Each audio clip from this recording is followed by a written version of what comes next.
Hello everyone, today we are breaking down Season 3, Episode 5, The Art of Illusion of The Witcher. But before that, remember to like the video, helps out the channel a lot, and subscribe, and yada yada yada, let's get to it. So this episode jumps around a bit. We are getting the info from Yennefer and Geralt, who are recalling the events that happened earlier that night, which is why the order of events are a little weird. So we start off where the previous episode ended. Geralt and Yennefer enter the ballroom. Their plan for tonight is to get proof that Stregobor is the person behind the experiment Geralt saw at the castle where he found fake Ciri. Once they get their proof, they will accuse Stregobor at the conclave the next day. The guests look at Geralt and Yennefer as they enter. Geralt is quite famous for his exploits, and of course, Jaskir's songs have made him a well-known name. We hear a guest call him the White Wolf, which is his nickname because of his hair.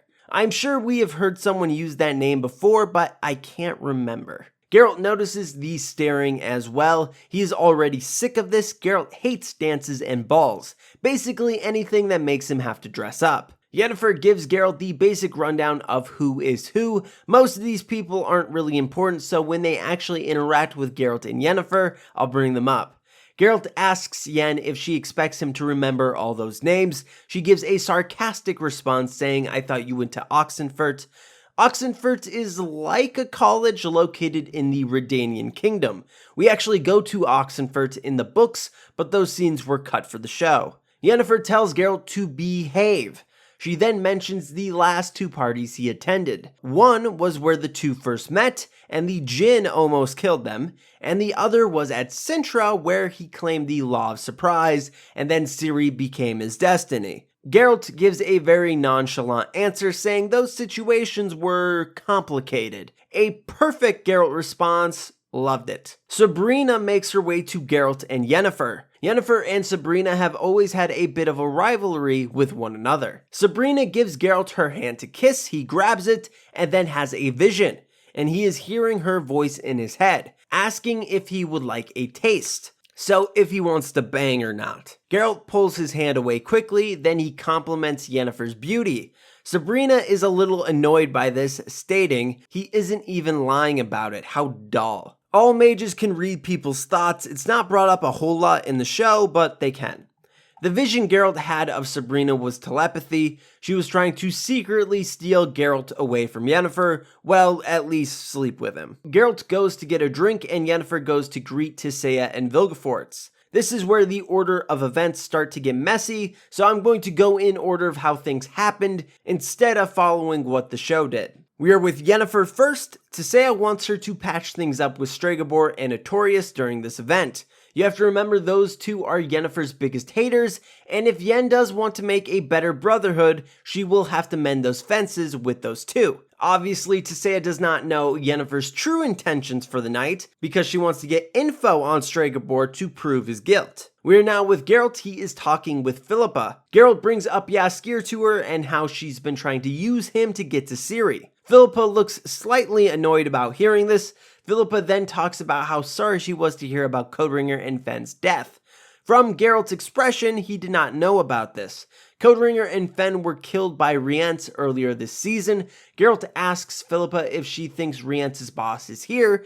Philippa says it was a good attempt on his part, but she won't be giving that info out. So Geralt is also trying to play spy as well tonight. Dijkstra comes over and interrupts their conversation. He tries getting on Geralt's good side, saying how they're both non-magical and they are commoners. They are not from royalty. Geralt knows Dijkstra is after Ciri and knows he's going to try and fish for info. Dijkstra tells Philippa he would like a moment alone with the Witcher, and she leaves and heads towards Yennefer, Tissaia, and Vilgefortz.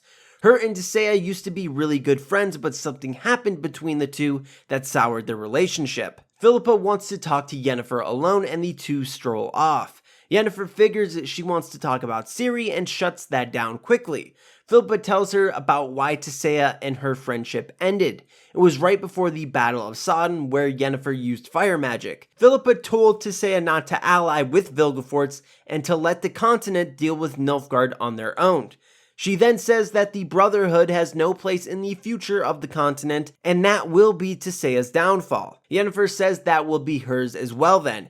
She will not betray her. Philippa says there is still hope for Yennefer, that she isn't afraid to break the rules. So it seems that Philippa is trying to recruit Yennefer to her side, but ultimately failed. We're back with Dijkstra. He is giving his sales pitch on why Geralt should abandon his neutrality and join with Redania. So it seems that Philippa and him are both trying to recruit tonight. Geralt and all Witchers are supposed to remain neutral in wars, which is why they can travel between warring kingdoms, because politics are of no concern to them. They are here to hunt monsters. Dijkstra then says that Ciri will only be safe at Redania and that he should give her to them. So Dijkstra gets right down to his true intentions. He asks for the girl, which I'll give him credit for, he at least asked. Geralt says no and walks away. Geralt knows Dijkstra just wants Ciri because it will make Redania more powerful since they will now have Cintra in their kingdom. They don't care about Ciri's safety. As Geralt leaves Dijkstra, he sees Stregobor being rude to the staff and intervenes. Stregobor calls him Butcher. Remember, in the very first episode of The Witcher, Geralt met Stregobor, who was hiding in his tower from Renfri, who he did experiments on when she was young.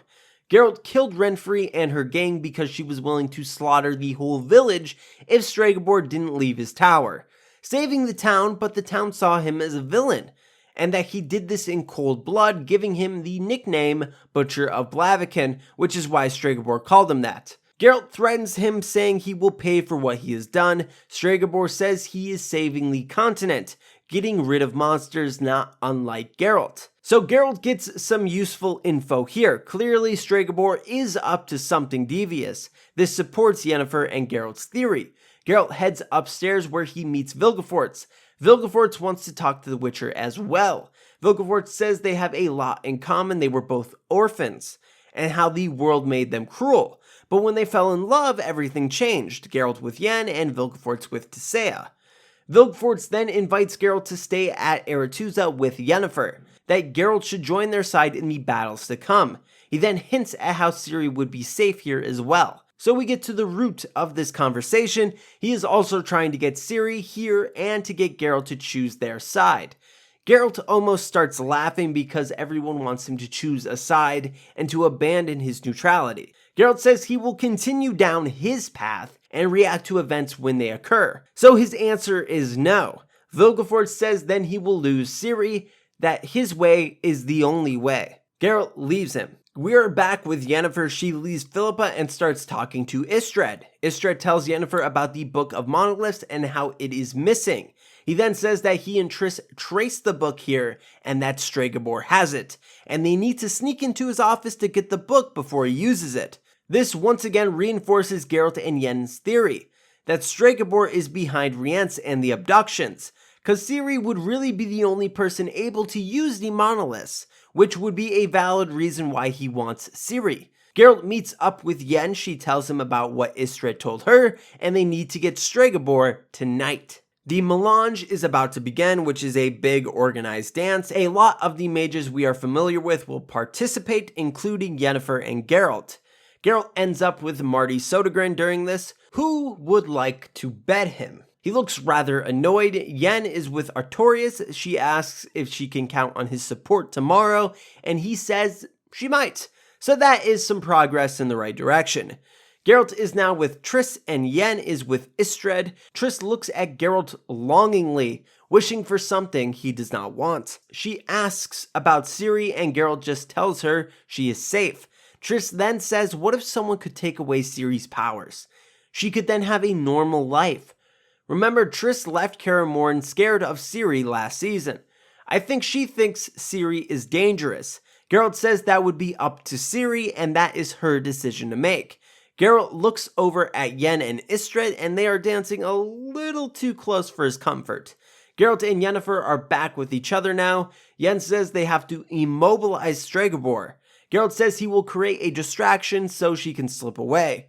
Geralt grabs Istredd and tells him to follow his lead. Geralt states that Istredd is trying to win Yennefer back and Istredd plays along. The two start actually throwing punches, making a scene to give Yennefer some time. Yennefer enters Stregobor's office. She goes to the cabinet that Triss and Istredd said it would be in. A butterfly flies off of it.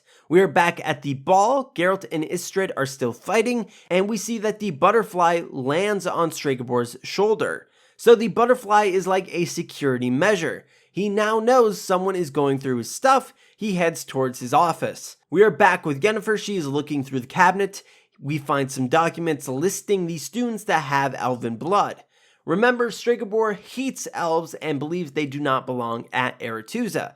Yennefer starts touching some of the items in the cabinet and has visions of Stregobor stealing the items from students, calling them half-breeds in the process. Stregobor confronts Yennefer, saying she didn't care about unity, she just wanted to burn Aretuza to the ground. Yennefer also has elven blood, which is why he has such a strong hatred for her. Geralt comes in to back Yennefer up. They start accusing him of trying to go after Ciri, but he seems like he couldn't care less about the girl. Yennefer is about to do some violence to him when Tissaia, Vilgefortz, Istredd, Triss, and Artorias come into the room. Vilgefortz wants an explanation about what this is about. Yennefer and Geralt accuse Stregobor of what they expected, that he is behind the missing students and that he has been doing experiments on them. The proof is in the cabinet. He has a list of elven students who went missing and their belongings. They conclude that his ultimate aim was to capture Ciri. Stregobor denies this. He looks like he doesn't know what's going on. Istredd looks in the cabinet and finds the Book of Monoliths. Yen says that the book holds the key of how humans can get rid of elves. So let's just state exactly what they are accusing Stregobor of. So they believe Stregobor kidnapped these elven students to use as test runs to practice mind control on them. So when he would have the real Ciri, all things would go according to plan. He would then use her to use the monoliths to send the elves somewhere else, getting rid of them once and for all. Stregobor tries denying this, saying yes, he would like to get rid of elves from studying here, but to send them to another dimension, no. Tissaia shuts him down, saying these are serious allegations, that they will hold him until the conclave is over and then have a full trial. Vilgefortz agrees, and so does Artorias. Artorias and him are really close friends, so the evidence is quite damning if he agrees as well. They escort him from the room. We're now in the main hall, and Tissaia and Vilgefortz do a toast. They say they are optimistic about the future of the continent and bringing peace. And then they thank Yennefer for suggesting this conclave. Geralt and Yen have a moment. Geralt says he loves her. Yennefer remarks that this is the first time he has ever said that. Geralt can't believe that is true. But it is. She says Geralt used to think it, but he never said it out loud. And the two kiss. It seems that they are in this relationship for the long haul now. Just wanted to point this out, we do get a Geralt bathtub scene this episode, so the meme is still alive and well. It is the next morning and Geralt and Yennefer have basically been banging all night. They are discussing what happened at the ball.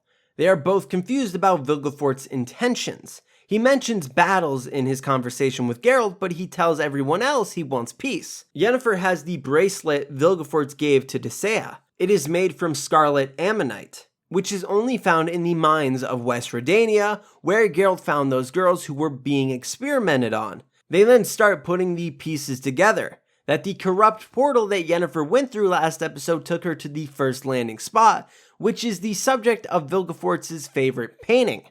They realize Stregobor is not the person they were after, it was Vilgefortz this whole time. Geralt grabs his sword. Yen is going to try and locate Tissaia, not wanting to leave her. Geralt is going to clear a path.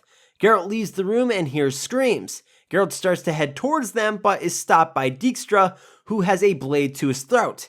Dijkstra says he should have chosen a side. Remember, Dijkstra sent for men to meet him here that morning, but the letter never got to the Navy. But Redania still has troops here all the same to carry out Dijkstra and Philippa's plan.